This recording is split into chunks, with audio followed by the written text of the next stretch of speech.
হারানো সন্তানের বুকের ভেতর চোখ কি কথা বলে। সকালেই মা চলে গেছেন, তবু দুপুরেই বসতে হয়েছে দলের বৈঠকে। কারণ এই মা তো আর কেউ নন, তিনি ছিলেন দেশের প্রথম নারী প্রধানমন্ত্রী, তিনি বিএনপির চেয়ারপারসন।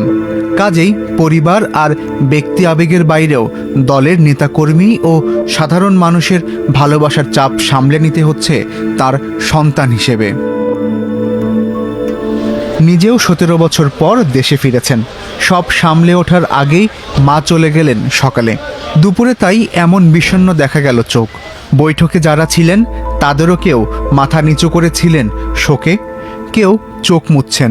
আর মাঝখানে চোখে মুখে রাজ্যের বিষণ্ণতা ও শোক নিয়ে স্থির হয়ে বসেছিলেন সদ্য মা হারানো এক ছেলে, তিনি তারেক রহমান। তার কাঁধে এখন মায়ের মরদেহের ভার নাকি দলের, নাকি দেশের মানুষের?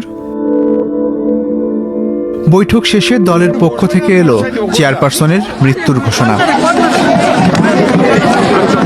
টানা 41 বছর দলের চেয়ারপারসনের দায়িত্ব পালন করা খালেদা জিয়ার মৃত্যুর খবর দিলেন মহাসচিব মির্জা ফখরুল ইসলাম আলমগীর।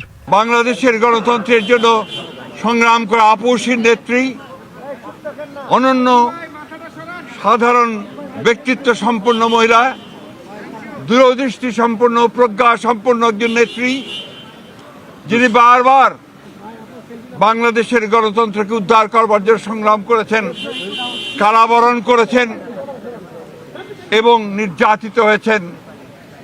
সেই অসাধারণ নেত্রী দেশনেত্রী বেগম খালেদা জিয়া আর আমাদের মাঝে নেই।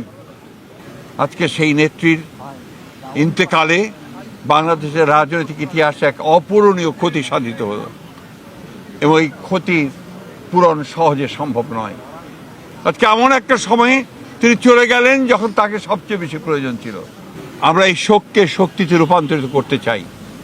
আমরা দেশনেত্রীর নির্দেশিত যে পথ, সেই পথকে অনুসরণ করে বাংলাদেশের গণতন্ত্রকে আমরা একটা প্রাতিষ্ঠানিক রূপ দিতে চাই এবং সেই পথকে লক্ষ্য করে আমরা আগামী নির্বাচনে অত্যন্ত সুষ্ঠু অবাধ নির্বাচন অনুষ্ঠানের মধ্য দিয়ে বাংলাদেশে গণতন্ত্র প্রতিষ্ঠা করতে চাই। শৃঙ্খলা মেনে সকলকে জানাজা ও দাফনে অংশগ্রহণের আহ্বান মির্জা ফখরুলের। সেই সঙ্গে দলটির পক্ষ থেকে 7 দিনের শোক ঘোষণা করা হয়। এস আল আরেফিন, প্রথম আলো।